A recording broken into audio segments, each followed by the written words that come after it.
So in case you're wondering what the background noise is, I don't know if you guys can hear this constant rustling while I'm making videos, but it's the cats.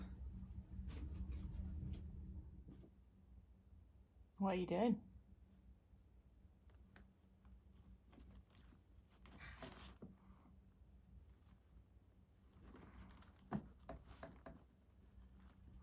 Yeah, so there's a shoebox, and whenever I'm in here, they of course both have to go to the shoebox and start wrestling, so that's what that is.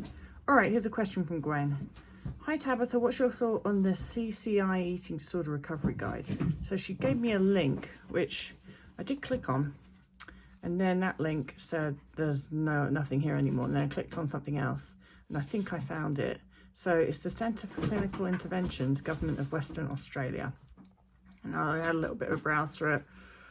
And then it's got a part, there's a brochure, and it says treatment. And it says, you know, you'll actively work towards recovery from your eating disorder with your therapist. Treatment is a time limited and involves regular weekly attendance. Treatment begins with a focus on normalizing eating. That's where my first problem comes in, because what we do in eating disorder recovery is far from normal eating. So when I see something like that, when treatment's saying, oh, we need to normalize eating, what that means to me is what they're going to do is they're going to put you on a 3 meal a day meal plan, which all of us know is not actually unrestricted eating. The type of eating that we need to do in recovery is very abnormal because we've been restricting food, we've been eating too little.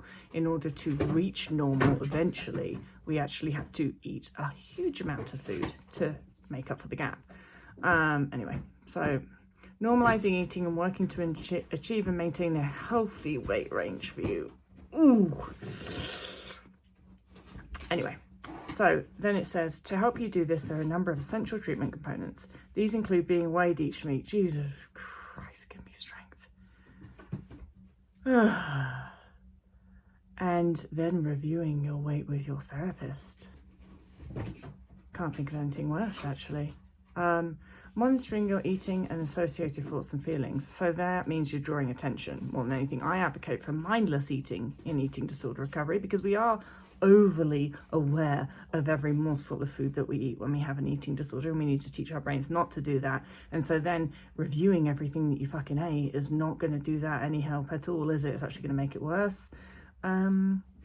Making changes towards normalizing your eating and weight. Again, like, no, that's not what we need to do in recovery, in the acute period of recovery. We have to understand and accept that we are going to eat an abnormally large amount of food. But yes, of course, the overall goal would be to, as your body sees fit and as your hunger and your mental hunger reduces because your energy deficit has gone away, you would move towards what we consider to be quote unquote normal eating. But what I really don't like about this is it says normalizing your weight. Well, what the fuck does that mean? What's a normal weight? Oh, you mean you want us to be within that little golden BMI quota? It's not for me. We also focus on addressing the specific fears and beliefs that may be keeping the eating disorder going. Sounds like neural rewiring, so good. Final sessions will focus on relapse prevention and maintaining the changes that you've made. So,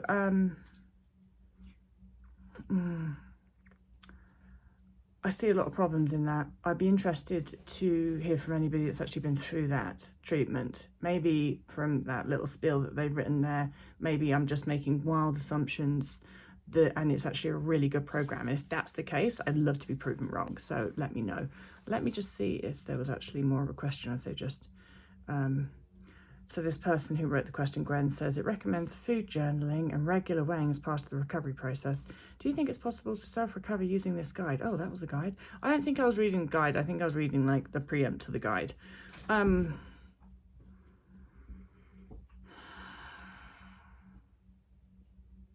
just think, look, Gwen, don't worry about any guides. Just don't worry about that.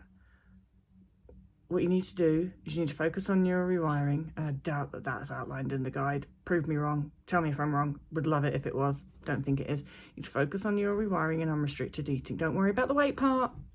Don't worry about that. Do not be weighing yourself. That's up to your body.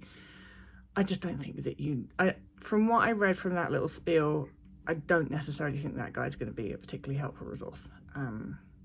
Like I said though, please, anybody that's done it and it's like, this thing is amazing and I'm fully recovered because of it, then do let us know. So that is the CCI Eating Disorder Recovery Guide. That's what we're looking for feedback on. Thanks.